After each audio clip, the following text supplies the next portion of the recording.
they're not this age yet. But I can remember you're 17 or 18, and after that long homestand, I slept till 3 p.m. on a Saturday, then went to the ballpark at 4. But so you're really tired. But yeah, you got to do it. You got to keep your grades up.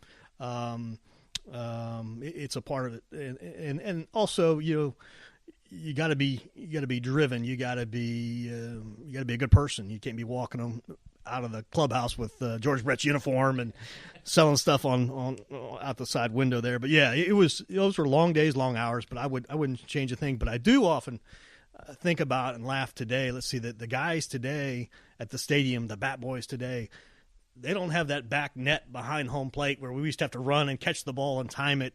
The clubhouse is much different. I mean, we had to sit and file and clean the shoes. They don't have to do that anymore. It's just it's totally different. But yeah, I wouldn't change a thing.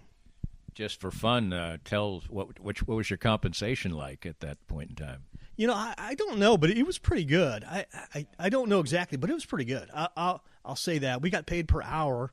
And then, per game, and then the players would tip us several times a year, sometimes at the end of the year. And I got some, great memories and stories there. And, the players are so good. Now, I'll remember one time, and it was in the late 80s, and John Wathen was the manager.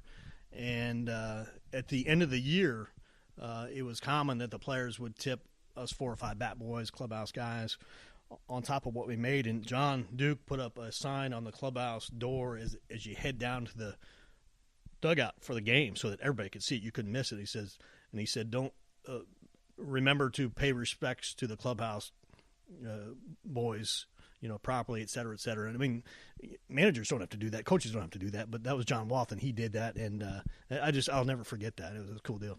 Well, at this point, I'll tell a tale out of school because they said that's out of school and you can't tell it.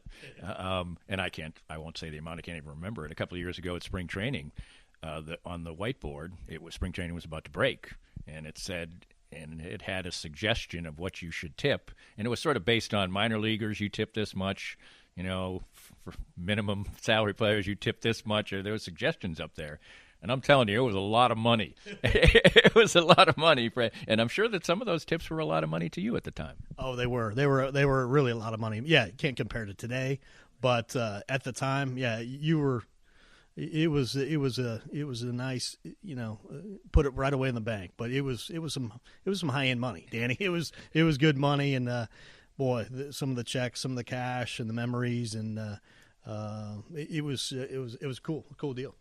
And the Royals were a rock star team at that point in time. They were one of the highest payroll teams. They brought a lot of stars in. There was a lot of star power. There were probably some jealousies going on. And you got a room full of stars. That was an interesting time to be in the Royals clubhouse, wasn't it? Yeah, it really was. A lot of people forget. They win the World Series in '85, and I was lucky enough to be there. '86, they kind of had a down year, but '87, they lose the division by a couple games. They should have won. They got off to a great start. That was Danny Tartable and Bo Jackson. Saberhagen won, I think, 18 games. '88, they were in the race. '89, if there was a wild card, they're in it. They had the third best record in all of baseball. Saberhagen was Cy Young. George was still playing. Bo was a star. Then 91, 92, they were still in it. They were signing big free agents, Mark Davis, Storm Davis.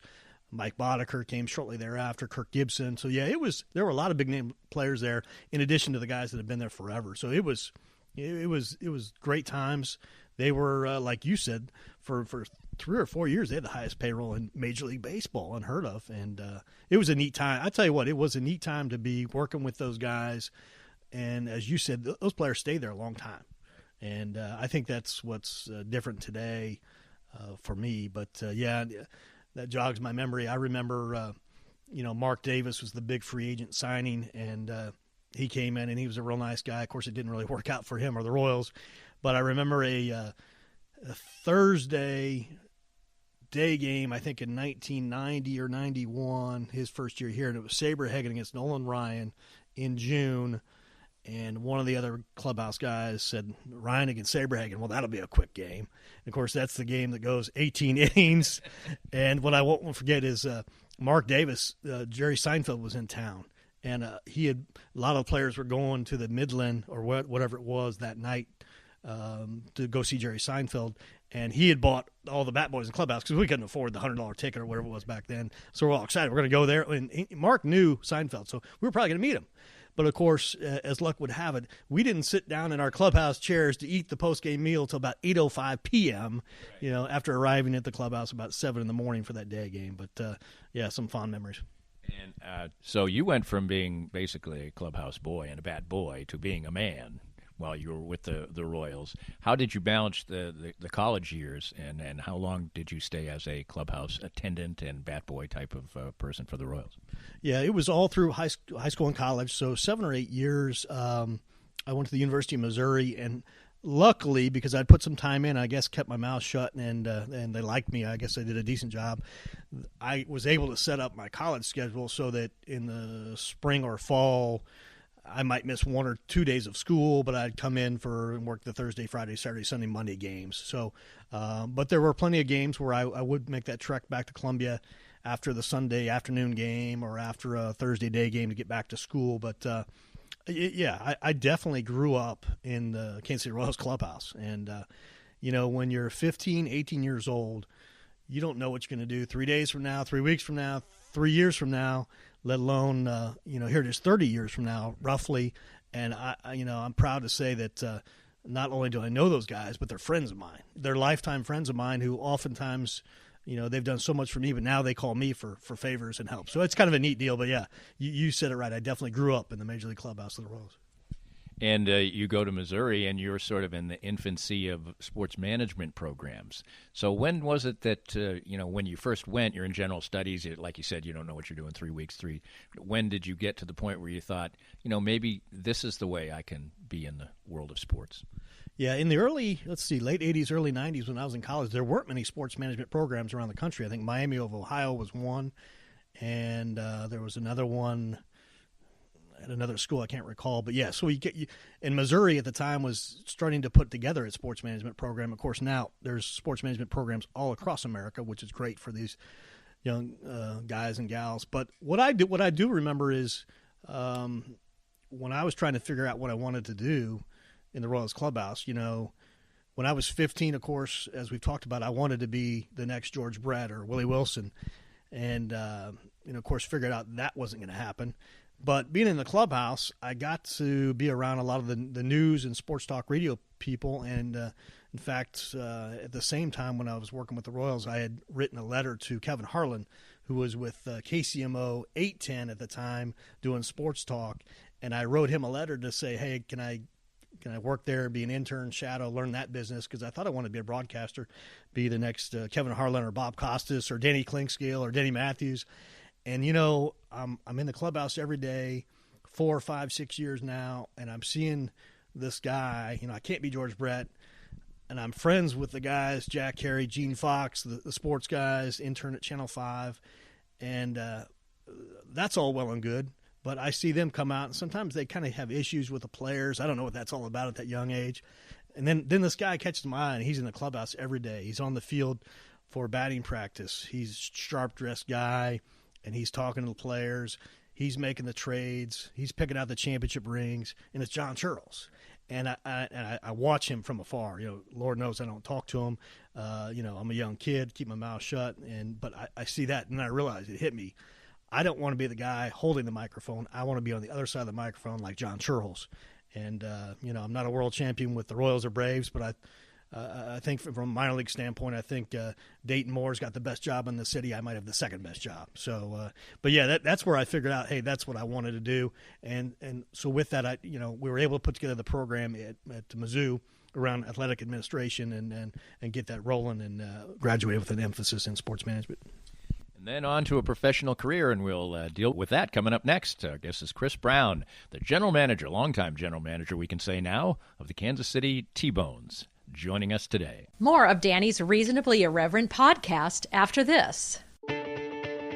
Before you spend your time and money going after an MBA, ask yourself why. Is it so you can tell people you got your MBA? So you can add a line to your CV?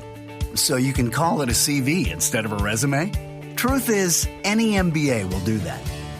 On the other hand, if your goal is to learn how to successfully manage and grow a business with real-world insights from experienced professionals, Well, consider getting your MBA from Park University. Our low student-to-teacher ratio gives you personalized attention. And our face-to-face and online classes offered in 8-week terms are designed with working professionals like you in mind. No wonder the Kansas City Business Journal ranks Park University as the top MBA program in the area. Classes begin June 10th at all 4 KC area locations: Parkville, Downtown, Independence, and Lenexa. Visit park.edu to get started.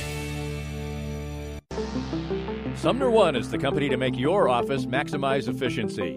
Their family of companies make up one of the largest independent dealers of office technology in the Midwest. They are proud to bring the best service and technology to top companies across the region. Sumner One can help your organization run more smoothly than ever. Sumner One printers, copiers, MFPs, managed print services, document management, infrastructure design, IT services, disaster recovery, and business continuity. Welcome to the one place where everything works. For more information, call Carl Little at 913-752-2256. I was duped, and I recommend you be next. For better or worse, the ultra-realistic impression of me sits now in my wife's office to spook her on a daily basis. So what is Doob? D-O-O-B. It's the keepsake of a lifetime, a 3D-generated, incredibly lifelike figurine. 66 cameras take an image at exactly the same moment in any pose, and state-of-the-art 3D technology transforms that into exact replicas of you, anyone you know or love, a pet, whomever is close to your heart. Create lifetime memories with a Doob. Visit their Facebook page at Doob 3D Kansas City, or better yet, see their incredible creations. Visit their location down on the plaza in the heart of it at 231 West 47th Street in KC Mo. Doob, be next. For many people, a family law case will be one of the most difficult experiences in their life. The law firm of Kenneth McRae will help you through it. Personal and effective help from Ken in concert with you will develop a unique strategy for your unique case. As Ken always says, divorce can be civil law, not civil war. Licensed in Kansas? Visit McRaeLawOffice.com or call 913-972-4765.